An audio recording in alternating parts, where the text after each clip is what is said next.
Welcome into this tutorial. Today I'm going to show you how I block my granny squares.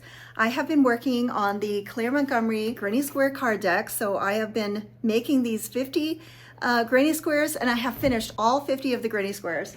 I have them here in this container. I did block a couple of them before, but I have so many more now that I have here. I have all 50 completed, so I will be blocking these. So I wanted to do a tutorial. I've had so many people inquire how I block my granny squares using the blocking boards that I have and the steamer that I have. So I'm going to show you how I block these granny squares. So let's go. So this is the container that I have, and let's take a look at them all.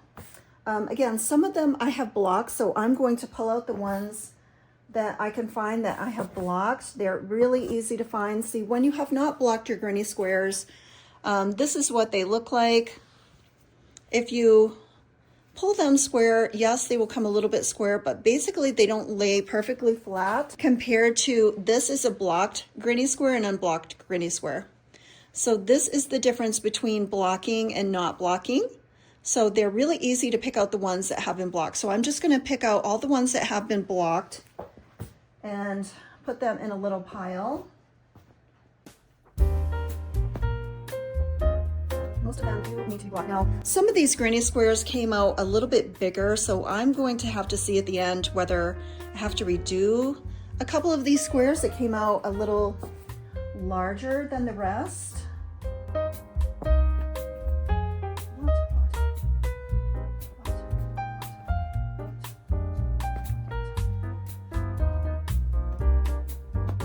Here's another one that came out just a little bit bigger than the rest. So once I block these, we will go through and look. Okay, so this is another square. See how it has not been blocked? It's just, you know, it's not flat.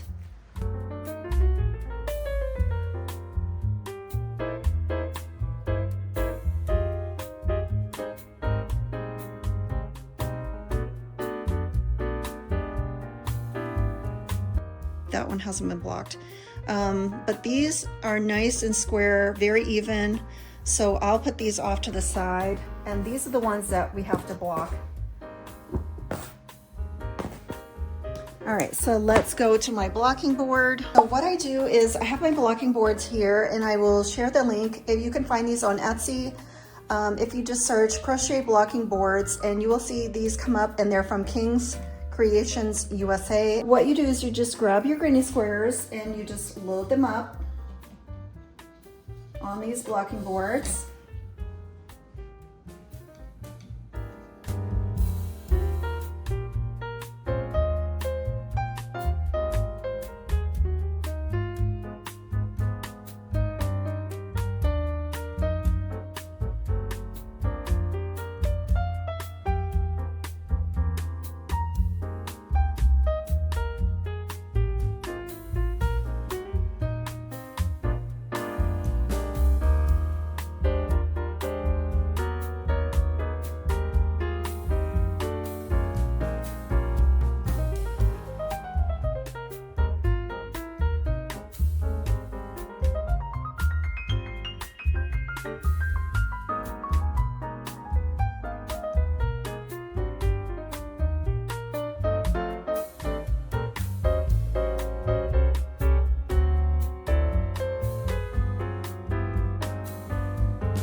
So now that I have all of these on these blocking boards, what I'm going to do is turn on my steamer, and I just have a handheld steamer.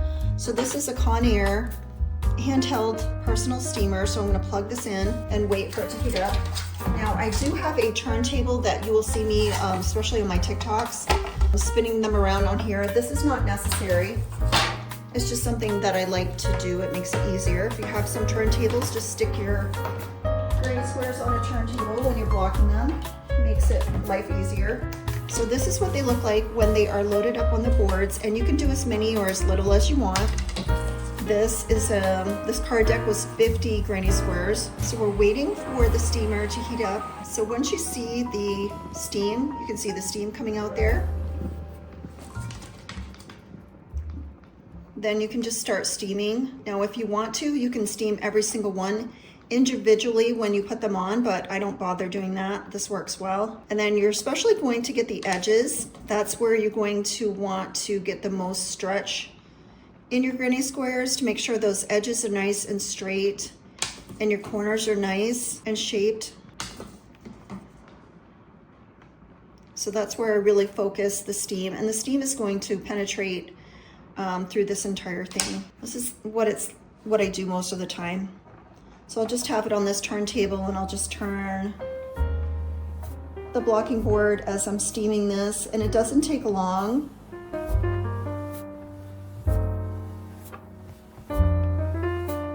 To go through and steam these squares. All right, so those look good. And again, you do not need to have this turntable, and you don't need to have this exact blocking board. There's all kinds of different blocking boards that you can go online and look up. I really like these because they are plastic. A lot of the blocking boards you will see are wood, and they eventually probably will discolor and warp. And these are so colorful and so easy to just transport and move around. I wanted to show you what the granny squares look like after they are blocked. So here's one blocking board, and here's another blocking board. These have just been drying for the last couple hours. Normally I would leave these overnight, but they are perfectly dry, so you just pop them off. There's one set. There's another set. And here is another set. Look how beautiful these are. They're just perfectly square.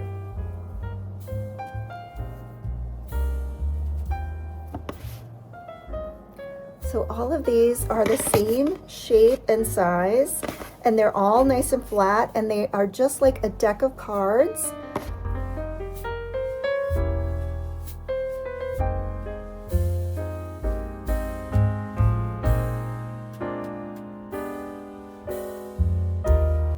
And even the ones that were a little bulkier that I showed you, now they are perfectly flat.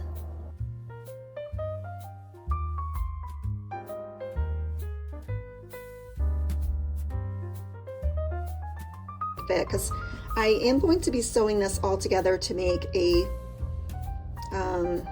afghan together. But look how nicely just blocking these makes the edges so straight.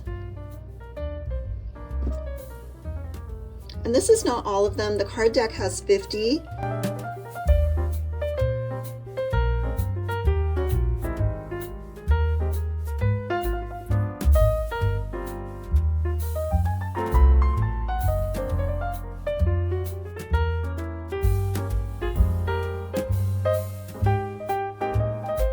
Okay, again, just to show you some more examples, I have two more projects that I have blocked, and look how square they are. Let me show you what they look like when I take them off the racks. This is for another project that I'm doing, but look how perfect,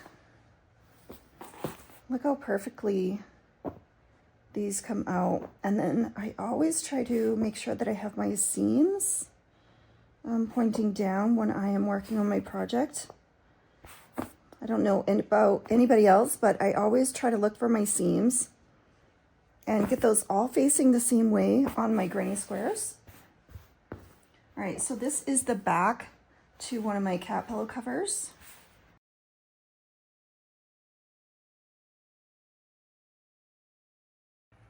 Okay, so these granny squares have not been blocked over here. And see, they're rounded corners. They're not laying flat, and these have been blocked. Look how perfect those are. These two, I just took these off, and just look at the difference between blocking and not blocking. Aren't those just so fun to look at? And these will be so easy to sew up. So I hope you have enjoyed this tutorial. I know I've showed it in different sections and parts, but I keep making these for different projects, and I wanted to get more videos in so you guys could see just how easy and nicely things get blocked. I hope you enjoyed it and watch for more videos. Thanks for watching, guys.